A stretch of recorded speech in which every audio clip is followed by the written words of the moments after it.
Hello friends, welcome to my channel. आज आपण मानक पई गोटे सुंदर रेसिपी नहीं कि आसी जहाँकि होची गाजर खीरी।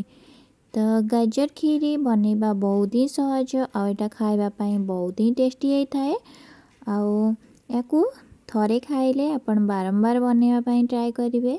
तो चलंतु स्टार्ट करिबा आज रेसिपी। वीडियो को प्रथम रु शेष पर्यंत देखि नियंतु।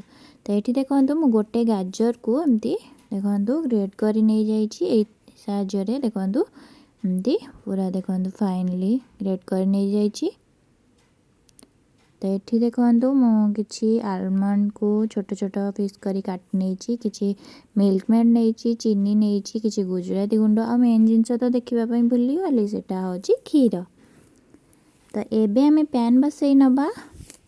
हाँ, पैन गरम होला परे एबे हमें सेतिरे ऐड करी नबा किछि घी।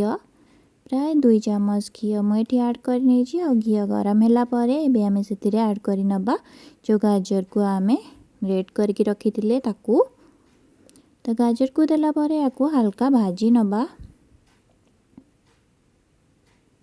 बस गाजर को घी रे भाजिले तार फ्लेवरटा बहुत ही भल आसीबो आ भल से भाजी हे जीवो मध्य।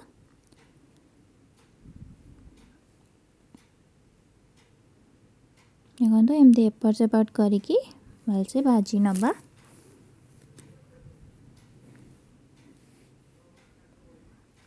तो ये देखो गाजर आमर भलसे भाजी आसला। तो यही टाइम रे मु जी चीनी नहीं थी गोटे छोट बाउल जो तो तादर मु अधे चीनी ये ऐड कर नौची।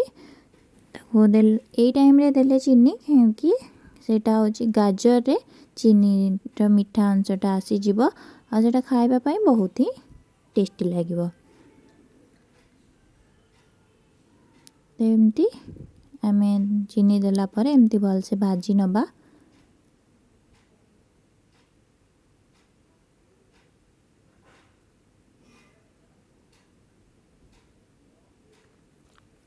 देखो ये आमर गाजर भलसे भाजी गला। तो यही टाइम रे मुझे क्षीर को ऐड कर नौची। गोटे कप क्षीर मुझे ऐड करी। आपन जो अनुसार देबे से अनुसार क्षीर परिमाण कम या बेसी करि पारंती। तो एबे हमें सेतिरे आ गोटे बाउल गरम पानी ऐड कर नबा। आ एबे आकु गोळे नबा भल भाबरे आ ताकू फुटिया पई छाड़ी दबा। तो ये देखंतु ये फुटी आसलाणी। एटा पतला जेते ए खीरीटा पतला जेते हबो सेते तार टेस्टटा बहुत भल आसी थाए। आ गाढ़ा कले जंते हलवा खाइला भली लागिवो तेणु पतला कले ही टेस्ट आसबो। तो एबे मु जेतेरे किछि लूण ऐड कर नौची। तो मीठा जिनस लूण तो निहाती दरकार। लूण ऐड कर नली एबे आमे बड़का चीनी को ऐड कर नबा। तो ये देखंतु मु कंडेंस मिल्क एठी ऐड कर नौची। प्राय हाफ कप भली कंडेंस मिल्क में एठी ऐड कर नेली। हाँ, एबे आकु भल भाव गोलाई नबा। आ पुणी किछि समय फुटिया पई छाड़ी दबा। प्राय 5 रु 7 मिनिट फुटिया पई छाड़ी दबा। तो ये देखंतु केते सुंदर भाव फुटी आसलाणी। तो आकु एबे आमे गोलाई नबा। हाँ, एबे आमे सेतिरे ऐड कर नबा जो ड्राई फ्रूट्स आमे काटिकी रखिथिले ताकू एबे आमे ऐड कर नबा। तो आपण मैंने चाहिए ताको भाजिकी मध्य दे पारंती, किंतु मते एमती ही देले तार फ्लेवरटा बहुत भल आसी थाए।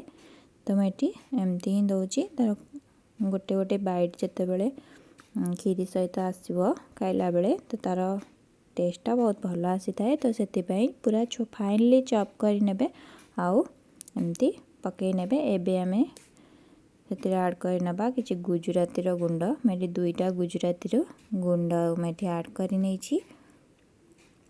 आ एबे आकु गोलाई नबा। आ खीरी आमर प्रायतः रेडी आसलाणी। तो एबे आमे 2 मिनिट ताकू कुक करिया पई छाड़ी दबा। ताकू मीडियम फ्लेम रे ही कुक करिबा। तो ये देखंतु केते सुंदर कलर मध्य आसी जाइछि। तो एबे देखंतु आमा खीरी बनिकी रेडी हो गला। तेबे आमे गैस रो फ्लेम को ऑफ करि नबा। आकु ठंडा हवा पई छाड़ दबा। एठी देखंतु ठंडा होला परे आकु आमे सर्विंग बाउल को काढ़ी की ताकू सर्व करिबा। ता खाइबा पई बहुत ही टेस्टी होता है। थरे बनैकी निश्चय ट्राए करंतु आपण माने बार बार बनैया पई ट्राए करिवे। तो ये आम गाजर खीरी बनिकी रेडी हो गला। वीडियो भल लगी लाइक करें और चैनल नुआ थे चैनल को सब्सक्राइब करें।